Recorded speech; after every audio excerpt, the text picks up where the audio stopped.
Hello friends, नमस्ते। कैसे हैं आप सब? मैं ठीक हूँ, आशा करती हूँ आप सब भी ठीक होंगे। अभी दोपहर का वक्त है और मैं खाना बना रही हूँ। आज मैं खाने में बना रही हूँ दाल, बथुए का रायता, बथुआ उबल चुका है मेरा, और mix ways in the sense क्या बताऊँ, एक खीरा पड़ा था और एक शिमला मिर्च थी, तो दोनों को मिक्स कर दिया और उसमें टमाटर डाल के सब्जी बन गई और उसको नाम दे दिया गया क्या, मिक्स वेज।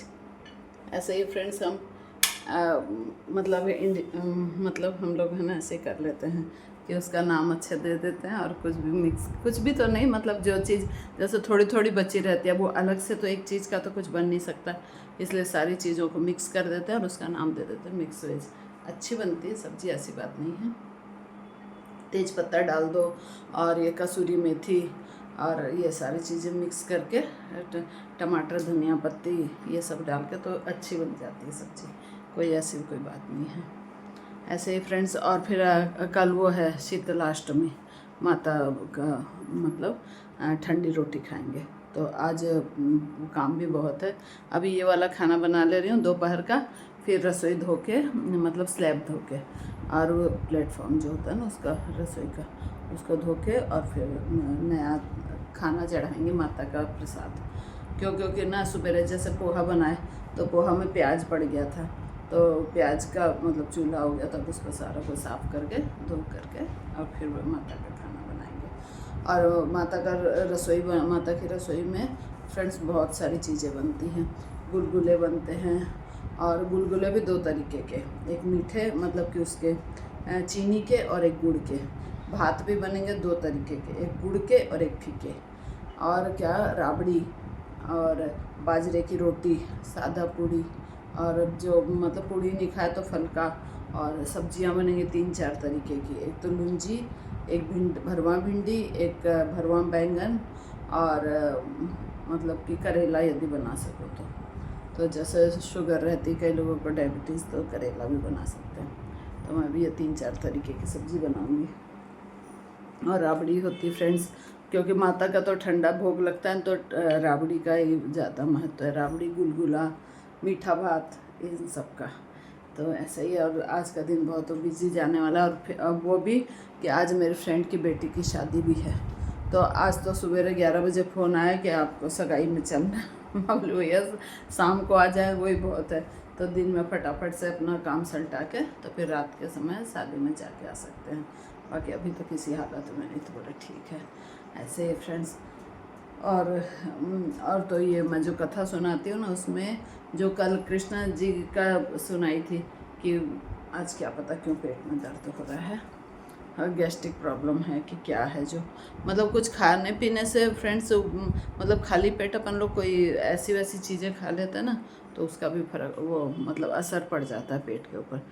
तो ऐसे ही, तो जो कृष्ण भगवान की जो कथा सुना रही थी मैं, तो उसमें क्या हुआ था कि जब एक बार बर्बरीक, खाटू श्याम जी की भी कथा सुनाई थी ना बर्बरीक की, तो उन्होंने क्या किया था, जब वो पीपल के पत्ते सारे एक बाण से बींधे थे ना उन्होंने, बर्बरीक ने, तो उस समय कृष्ण भगवान ने उनकी परीक्षा लेने के लिए क्या किया था फ्रेंड्स, कि एक पत्ता जो था मतलब पेड़ का गिरा था ना, तो उसको अपने पैरों के नीचे दबा लिया था उन्होंने, कि देखते हैं उनकी परीक्षा लेने के लिए कि सारे पत्ते बिंधेंगे, मतलब वो बाण से बिंधेंगे कि नहीं। तो वो तीर उनका जाके सारे एक एक पत्तों को बींध के आ गया, और फिर उसको पता चल गया, सोचो तीर कितना प्रभावशाली था, कि एक पत्ता भगवान कृष्ण के पैरों के नीचे दब रखा है। तो उसने बाण ने आके उस पर प्रहार करने की कोशिश की, लेकिन वो तो भगवान कृष्ण थे, भगवान नारायण थे, अंतर्यामी और सर्वशक्तिमान, तो उनका पैर कैसे हटता, तो उनका पैर हटा नहीं। और लेकिन वो उनका वो बाण का भी प्रहार जारी था, वो आके वहाँ पर कोशिश कर रहा था बींधने की। तो फिर उन्होंने श्याम बाबा मतलब बर्बरीक ने प्रार्थना की कि भगवान आपका पैर हटा लो, बहुत प्रार्थना की, लेकिन भगवान ने मतलब नहीं हटाया। तो इतने में उन्होंने, वो भी अपने उसके पक्के थे बर्बरीक जी, तो उन्होंने देवी से प्रार्थना की। फिर देवी आई, उनको वो जो 3 बाण मिले थे वो देवी की उपासना से मिले थे, दुर्गा देवी जो भी। तो, फिर वो दुर्गा माई से उन्होंने प्रार्थना की, तो मतलब माँ प्रकट हुई और फिर उन्होंने कहा कृष्ण भगवान से कि इनको ये बाण में, क्या मेरा नारायण आप ये चाहते हैं कि मेरा वचन खाली मतलब कि निष्प्रभाव हो जाए ऐसे, या फिर है ना खाली जाए? तो बोलता नहीं माता, मैं ऐसा बिल्कुल नहीं चाहता।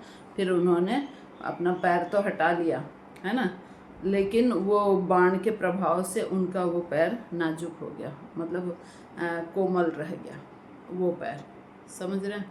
फिर उसी पैर पर बोले क्या ना, मेरा पूरा शरीर तो वैसा मतलब वज्र का जो भी है, भगवान के तो बहुत सर्वशक्तिशाली थे, लेकिन वो पैर कमज़ोर रह गया उस बाण के आघात से।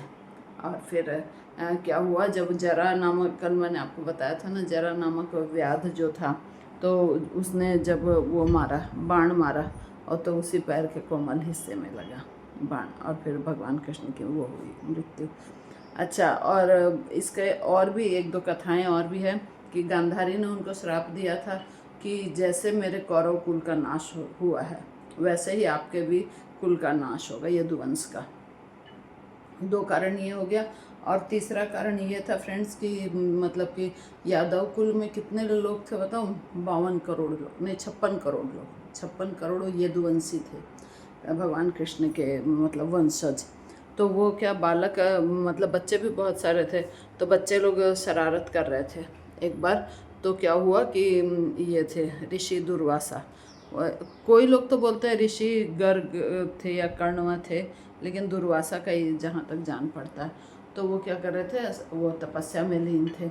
तो इतने में ये बच्चे तो शरारती होते हैं फ्रेंड्स। तो सांब जो था ऋषि इनका कृष्ण भगवान का और जाम्बवती का पुत्र सांब, तो उसने क्या किया, एक लोहे का मुसल लिया और उसको अपने पेट में साड़ी से ऐसे बांध लिया, और जैसे कि कोई प्रेग्नेंट लेडी होती है ना, गर्भवती स्त्री, तो वैसे बांध लिया। और फिर है ना वो ऋषि दुर्वासा के पास जाके वो मतलब कि बदतमीजी टाइप के करने लगे। बच्चे तो रहते हैं शरारती, शरारत करने लगे। तो फिर क्या हुआ कि फिर उनके तपस्या भंग हो गई। तो हंसी मजाक करने लगे, बोले इस स्त्री के वो जो था वो घूंघट निकालो, बोले इस स्त्री के पेट में बच्चा है, आप बताइए लड़का होगा या लड़की, ऐसे करके। तो फिर वो उनको तो, वो तो अंतर्यामी रहते हैं, उनको तो पता चल गया कि बच्चे बदमाशी कर रहे हैं, और एक तो उनकी तपस्या भंग हो गई थी, तो उनको क्रोध आ ही रखा था। और फिर बच्चों ने ऐसे शरारतें की तो उनको और क्रोध आ गया। फिर उन्होंने कहा कि तुम्हारे पेट से मूसल पैदा होगा और वो जो यदुवंश के नाश का कारण बनेगा। सोचिए फ्रेंड्स, मतलब कि पहले के ज़माने में ऋषि मुनियों में इतना तप बल होता था कि उनका आशीर्वाद भी फलता था, तो उनका श्राप भी फलता था। तो ये कारण हो गया। और फिर वो बच्चों को डर लग गया भाई कि ऐसा हमारे यदुवंश का नाश होगा। तो उन्होंने क्या किया कि उसको मूसल जो था लोहे का, तो उसको मतलब चूर्ण बना दिया पीस पीस के, और चूर्ण को वहीं कहीं बिखरा दिया प्रभास क्षेत्र में, और बिखेर दिए। तो उससे क्या हुआ कि सरकंडे की लकड़ी मतलब वो चूर्ण से बन गए। और फिर वो जो पीसने के बाद ना छोटा सा टुकड़ा बचा, तो उसको नदी में बहा दिया गया। तो वो जो सरकंडे की लकड़ी बनी ना, तो उसी से मार पीट कर करके 56 करोड़ यदुवंश थे, तो वो 3-3 श्राप लगे हुए थे उनको, तो वो नष्ट हो गए।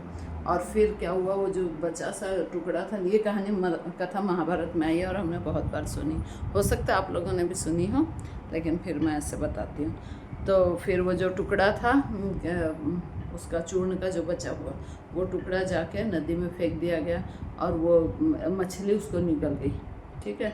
और मछली को एक वो रहता है ना मछुआरा, तो मछुआरा लेकर आया, और मछली को जब पकाने के लिए काटा गया तो उसमें से वो निकला क्या, वो लोहे का टुकड़ा।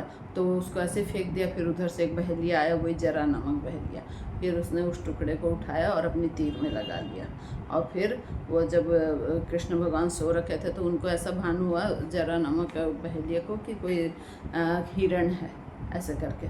तो वो मतलब उसके मतलब कि ऐसा सोचकर उन्होंने वो तीर चला दिया। ऐसे ही फ्रेंड्स, तो जो मतलब जैसा होता है समय आने पर वैसा घटित होकर ही रहता है। 3 जो श्राप लगे थे उनके वंश को, तो उस वंश का मतलब वो हो गया, नाश हुआ है यदुवंश का। ऐसे ही फ्रेंड्स, और आज तो बस इतना ही, क्योंकि आज काम भी बहुत है और कथा भी पूरी हो गई और कोई नई बात है नहीं बताने के लिए, इसलिए आज के लिए बाय, टेक केयर। कल मिलता है। और कल हम लोग है ना गाँव जाएंगे। यहाँ झुंझुनू डिस्ट्रिक्ट में हमारा गांव है। हमारे दादा ससुर जी का बनाया हुआ मंदिर है शीतला माता का, तो फिर मैं वहाँ से अपडेट दूँगी आप लोगों को। ठीक है, बाय, टेक केयर।